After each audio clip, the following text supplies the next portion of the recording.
on m'a demandé aujourd'hui comment faire du gris. Il y a plusieurs façons de faire du gris. J'ai 3 méthodes. La première, la plus facile, prenez du noir et du blanc. Ça va vous donner du gris. Mais ça donne un gris quand même froid, neutre, je dirais même à la limite inintéressant. Souvent mes gris, si je fais un gris comme celui-là, je vais rajouter une petite goutte de couleur dedans ou une petite goutte de bleu dedans, juste pour à peine le teinter, mais qui va donner une richesse incroyable à vos tableaux.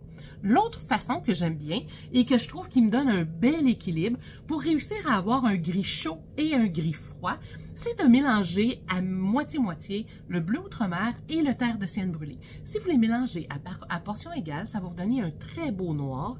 Et ensuite de ça, vous allez pouvoir le séparer en deux et vous allez pouvoir dans un ajouter une petite goutte de bleu de plus et dans l'autre une petite goutte de brun de plus, ce qui va vous donner un gris chaud pour celui qui a eu du brun et un gris froid pour celui qui a eu du bleu. Et par la suite, vous allez rajouter du blanc et quand vous allez ajouter du blanc, vous allez voir votre couleur, vous allez voir le résultat, ça va être de toute beauté et ça va vous permettre de créer des ombres et des lumières différentes à partir de vos gris.